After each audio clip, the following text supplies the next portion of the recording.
हाँ तो स्टूडेंट्स, हम बात करने जा रहे हैं आज कंटिन्यूटी चैप्टर को ख़त्म करने और साथ में हम डिफरेंशियबिलिटी जो है वो स्टार्ट करेंगे। ठीक है, तो हमने लास्ट क्वेश्चन जो कर लिए थे उनको आपने मेरे हिसाब से पढ़ लिए होंगे। नहीं पढ़े तो मेरे प्यारे बच्चों आप पढ़ने लग जाओ, आप लोगों के एग्ज़ाम बहुत पास में हैं। आ जाओ। एग्जाम्पल है 7 और ये बुक है राजस्थान बोर्ड। बच्चों ये कहना चाह रहा है कि कोई फंक्शन दे रखा है हमें एक्स का फंक्शन, मतलब आप समझ रहे हो कि सब जगह आपको एक्स ही मिलेगा।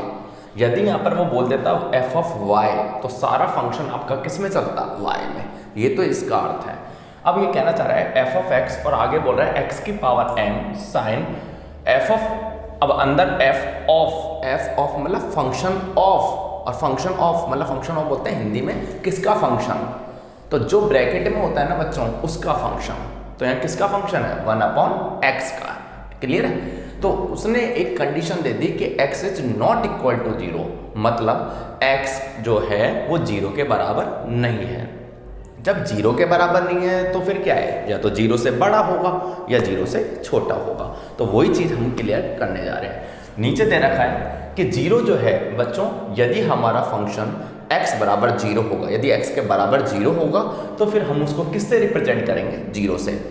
सवाल ये कहना चाह रहा है, इंग्लिश मीडियम वाले बच्चे एक बार ध्यान दें। सवाल ये कहना चाह रहा है हमको m की कंडीशन फाइंड करनी है। मेरे प्यारे बच्चों मैं बता दूं आपको, वैल्यू में और कंडीशन में रात दिन का अंतर है। वैल्यू होती है एग्जैक्ट, जैसे मैंने बोल दिया कि आपका कोई पॉइंट है वो 1.9 पे लाई कर रहा है।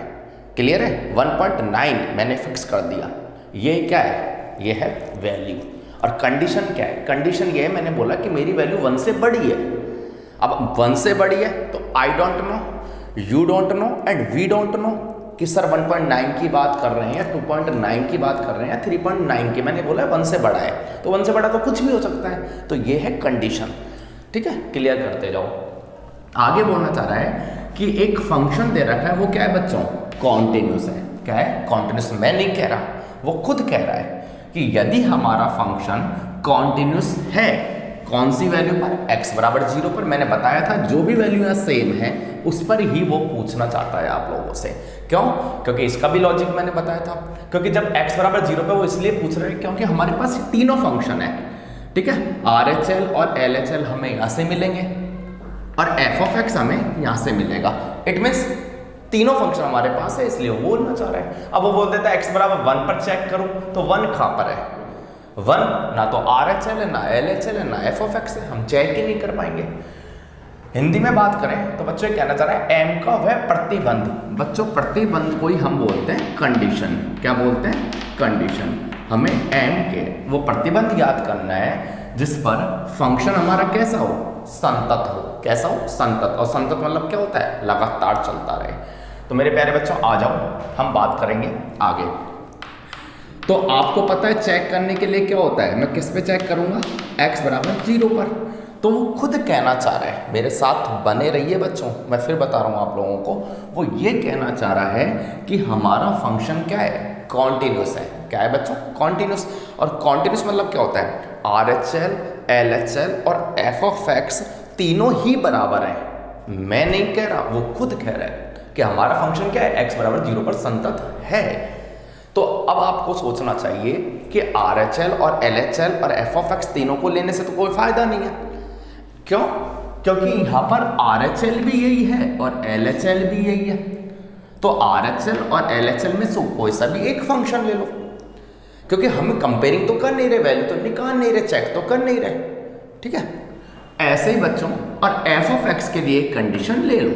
ठीक है, तो हम यहाँ सॉल्व करना चाह रहे हैं। यदि मैं आज कह दूंगा RHL का आंसर मेरा 10 आ रहा है, क्या आ रहा है, 10, तो आप कहोगे सर LHL का भी 10 आएगा, क्योंकि वही फंक्शन है, वही कंडीशन है, वही ये वाली कंडीशन है।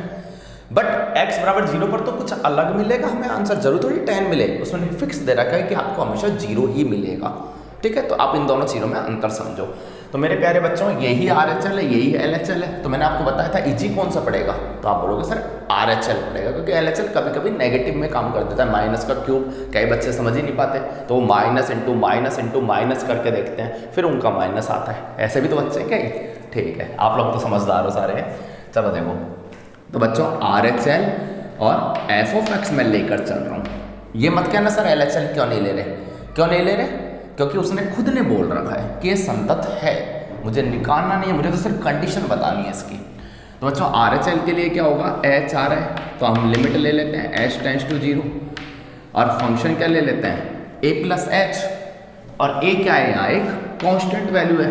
तो आप बोलोगे सर कांस्टेंट वैल्यू के लिए क्या आ जाएगा 0 प्लस एच। ऐसे ही एफ ऑफ एक्स के लिए क्या हो जाएगा, कोई लिमिट थोड़ी है, नहीं है, तो मैं डायरेक्ट क्या लिख रहा हूँ बच्चों 0। यदि वो चेक करने के बोलते तो लाइन खींचते हैं, दोनों में अंतर समझो बस।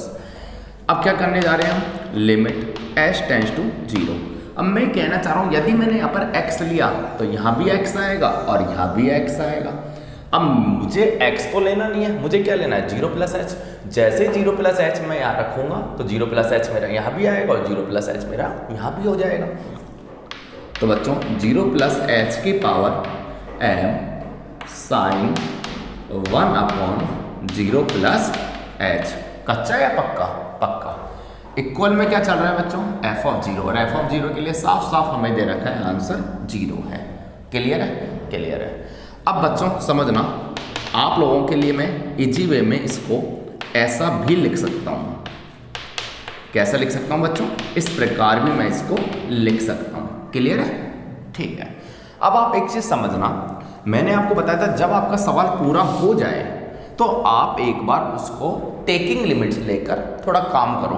तो जैसे आपने बोला सर लिमिट ले लो, तो बच्चों यदि मैं आपको यहाँ पर समझाता हूँ, ठीक है, समझना मेरे साथ। यदि मैं लिमिट लेता तो क्या बनता है, तो आप बोलते सर h की जगह 0 जमा दो, तो 0 की पावर क्या हो गई m, और ऐसे ही 0 मैं यहाँ जमाता। पक्का है कच्चा? पक्का। अब मैं कहना चाह रहा हूँ साइन 1/0 क्या होता है बच्चों, इनफाइनाइट। क्या होता है? इनफाइनाइट, अनंत। अब साइन में अनंत कोई वैल्यू होती है? नहीं, ये आपको पता होना चाहिए। साइन की मैक्सिमम वैल्यू क्या होती है, आपने ग्राफ पढ़ा होगा, तो ग्राफ में मैक्सिमम वैल्यू क्या होती है +1, और मिनिमम वैल्यू क्या होती है बच्चों -1। सबने पढ़ा है ग्राफ, ठीक है। लेकिन यहाँ पर क्या आ रहा है, इनफाइनाइट।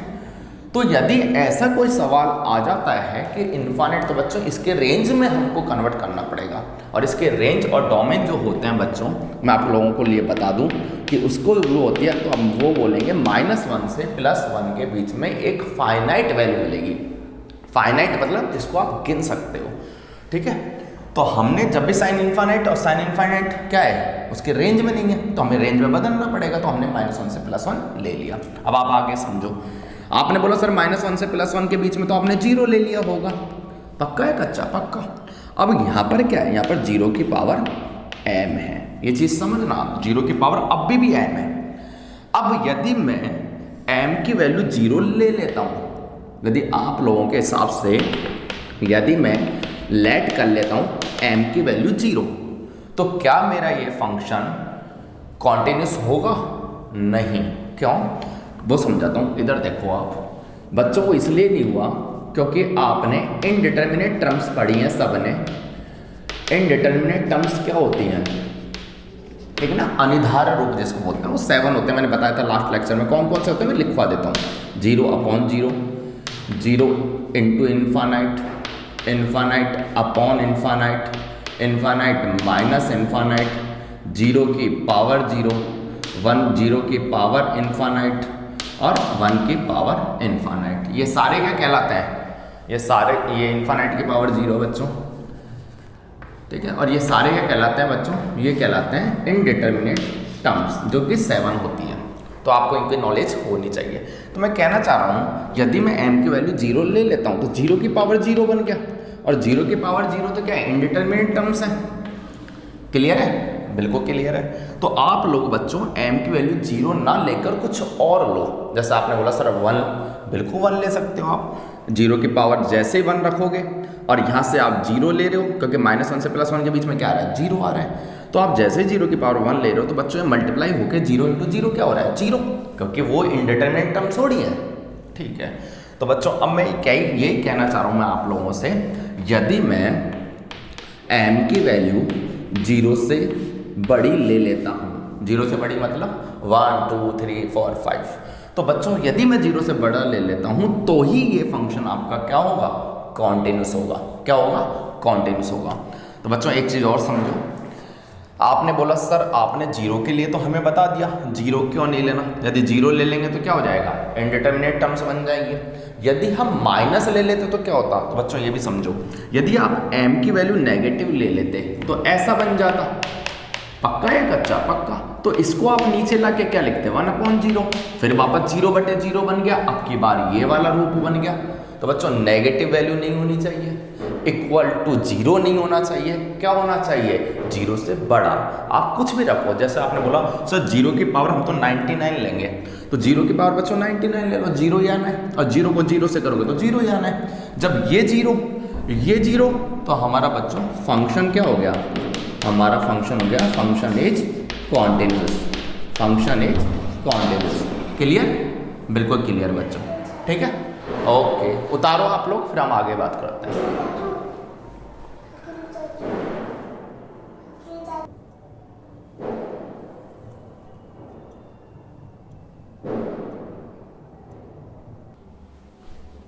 हाँ तो बच्चों ये हमारा आज कंटिन्यूटी का लास्ट क्वेश्चन है, उसके बाद हम डिफरेंशिएबिलिटी चालू करेंगे, ठीक है। तो आप इसको लास्ट क्वेश्चन को और सीख लीजिए। बच्चों ये कहना चाह रहे हैं कि आपको फंक्शन दे रखा है, ये नॉट इक्वल है, बता चुका मैं आप लोगों को कि क्या है ये RHL और यही LHL, क्योंकि बराबर नहीं है, बराबर नहीं है तो क्या है, बड़ा मतलब RHL, और या छोटा मतलब क्या है LHL, और जो 0 दे रखा है बच्चों वो 0 के बराबर है ही। तो कहना चाह रहे हैं कि सातत्य का परीक्षण कीजिए, किसका, कंटिन्यूटी चेक करनी है कि होगी या नहीं होगी, कॉन्टिन्यूस फंक्शन है डिसकॉन्टिन्यूस है, ऐसा हमको चेक करना है। चेक करना है तो लाइन खींचेंगे, इक्वल वाले साइन लगाएंगे बच्चों, लाइन ड्रॉ करेंगे बीच में, ठीक है, चेक करना है इसलिए। और किस पे चेक करना है, 0 पे, और मैं बता चुका जिस पे बराबर होता है उस पर वो चेक करने के लिए आप लोगों से बोलेगा, ठीक है। तो मैं चेक कर रहा हूँ बच्चों एट x = 0 पर, एक बार मुझे RHL फंक्शन लेना पड़ेगा, एक बार बच्चों मुझे LHL लेना पड़ेगा। यहाँ पर हमें दोनों लेना है, क्यों, क्योंकि हमें चेक करना है, हो सकता है ये दोनों तो आ जाएंगे, आए ही नहीं, इसलिए और फिर उस समय हम क्या बोलते हैं कि हमारा फंक्शन क्या है, डिसकॉन्टिन्यूस है, ठीक है। तो वही हम चेक करने जा रहे हैं। तो बच्चों बता चुका मैं आपको, h आ रहा है तो क्या लेनी है, इसमें लिमिट लेनी है, लिमिट लेनी है तो फंक्शन क्या होगा, a+h, कांस्टेंट क्या है बच्चों 0, तो 0+h। ऐसे LHL है तो क्या होगा, limit h tends to 0, function a-h, a क्या है 0, तो 0-h, और ऐसे बच्चों यहाँ पर क्या है f(0), कच्चा या पक्का, पक्का। तो मैं कहना चाह रहा हूँ आपसे, थोड़ा सा इधर लिख देता हूँ मैं, हमारे पास जगह कम है थोड़ी, तो लिमिट h टेंड्स टू 0, ठीक है। ये h टेंड्स टू 0 इसका मतलब तो समझते हो ना आप लोग, टेंड्स टू मतलब क्या होता है, टेंड्स टू मतलब होता है कि h की वैल्यू 0 की तरफ बढ़ रही है, क्या हो रही है बच्चों, 0 की तरफ बढ़ रही है, ठीक है। आ जाओ आगे, तो हम ये कहेंगे फंक्शन 0+h, मतलब RHL लेके चल रहे हो तो आपने ये फंक्शन सेलेक्ट किया होगा, तो जैसे ही x आ रहा है तो सब जगह क्या आ रहा है, x आ रहा है, सब जगह क्या आ रहा है बच्चों, x आ रहा है। ऐसे ही मुझे यहाँ पे क्या दे रखा है 0+h, तो मुझे यहाँ भी 0+h जमाना है, यहाँ भी 0+h जमाना है, तो 0+h क्या होता है h। क्लियर है, बिल्कुल क्लियर है बच्चों।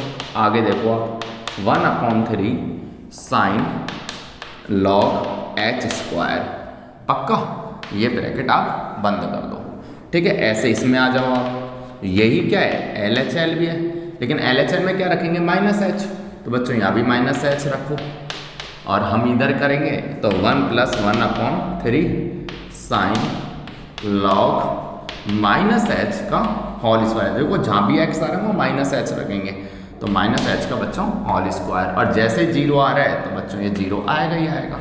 अब देखते हैं इसका आंसर मिलेगा क्या हमें। तो बच्चों यदि मैं लिमिट लेता हूँ तो होगा क्या, ये तो बन जाएगा 0, ठीक है, क्या बन जाएगा 0, और यहाँ क्या हो जाएगा log 0। और आप लोगों की नॉलेज के लिए मैं बता दूं कि log 0 की वैल्यू क्या होती है, -∞। क्या होती है बच्चों, -∞।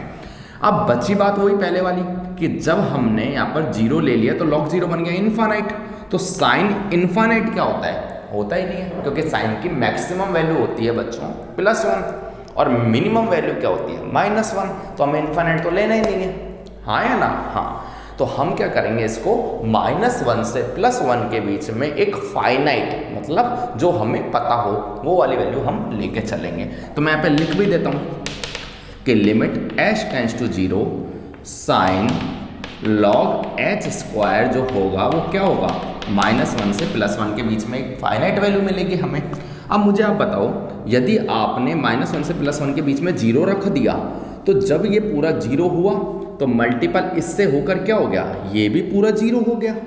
पक्का पक्का। इधर मैंने इसे 0 ले लिया था, तो 1 + 0 करेंगे तो क्या आएगा 1, और 1 को 0 से मल्टीप्लाई करेंगे तो बच्चों क्या आएगा 0। पक्का या कच्चा? पक्का। वापस समझाता हूँ, एक बार समझना। यदि मैंने यहाँ पर लिमिट ली 0, तो लिमिट लेने के बाद log 0 हुआ इनफाइनाइट, और जैसे इनफाइनाइट हुआ तो साइन में इनफाइनाइट की वैल्यू कुछ होती ही नहीं है। क्या होती है मैक्सिमम, +1 या -1। तो हमने क्या ले लिया बच्चों, 0 ले लिया। क्या ले लिया इसकी जगह, पूरा 0। मैंने लिखा भी है -1 से +1 के बीच में कोई फाइनाइट वैल्यू लेनी है। तो जब आपने 0 लिया तो 0 को मल्टीपल करोगे 1/3 से, तो होगा क्या, वो 0 बन जाएगा। और 1 + 0 क्या होगा 1, और 1 को 0 से करेंगे तो बच्चों क्या आ जाएगा 0। ऐसा मैं थोड़ा सा यहाँ पे लिख भी देता हूँ आप लोगों के लिए। तो जैसे मैंने लिया 0, तो 1 + 1/3, और इसकी वैल्यू आपने फाइनाइट ले ली जो कि 0 बोल रहा हूँ मैं, तो ये क्या होगा 1 + 0, और फाइनली हम करेंगे तो बच्चों 0। पक्का या कच्चा? पक्का। इधर आ जाओ, यदि मैं यहाँ पर लिमिट लेता हूँ तो ये बनेगा -0, और वही वाली कंडीशन कि माइनस का h स्क्वायर क्या होगा +h स्क्वायर। लिमिट लेंगे तो क्या होगा log 0 माइनस इन्फानाइट, और जैसे इन्फानाइट हुआ तो साइन इन्फानाइट क्या होता है, होता ही नहीं है कुछ, तो हमें 0 लेना पड़ेगा। तो बच्चों ये पूरा 0 पहले वाली कहानी होगी, और जब 0 ये 0 और ये 0 में जब 1 प्लस करेंगे तो बच्चों वो 1 आ जाएगा, और 1 - 0 क्या होता है -0। तो बच्चों मैं यहाँ पर इसको भी ऐसे दर्शा देता हूँ आप लोगों के सामने। ठीक है, अब हुआ क्या कि ये तो हो गया 1 और ये हो गया बच्चों 0। पक्का है कच्चा? कच्चा। तो जैसे आप मल्टीपल करोगे बच्चों, तो मल्टीपल करने पर ये क्या हो जाएगा 0, और आगे क्या है बच्चों 0। देखो मैं आप लोगों को एक चीज़ बताने जा रहा हूँ, ये चैप्टर हमारे ओनली 2 मार्क्स का है। कितने का? ओनली 2 मार्क्स का। कंसेप्ट बहुत ईजी है, जब तक आप लोग इसकी प्रैक्टिस नहीं करोगे हो सकता है एग्जाम में आपको ऐसा क्वेश्चन मिल जाए जो हमें परेशान कर दे। तो बच्चों जो मैं ये क्वेश्चन सामने लिखवा रहा हूँ, आप मैक्सिमम इन वाले क्वेश्चनों की तो बहुत अच्छी तरह तैयारी करके जाओ एग्जाम में। ठीक है ना? ठीक है बच्चों, अब आप समझो कि आज हमारा ये वाला टॉपिक कंप्लीट हुआ। अब जो मैं नेक्स्ट वीडियो बनाने जा रहा हूँ बच्चों, उसमें आपको मैं डिफरेंशिएबिलिटी जिसको बोलते हैं हिंदी में अवकलनीयता पढ़ाता हुआ नजर आऊँगा। ठीक है, आप इसको और उतार लीजिए। कोई डाउट है तो आप कमेंट बॉक्स में लिख देना, पढ़ लूँगा उसको। ठीक है, ओके।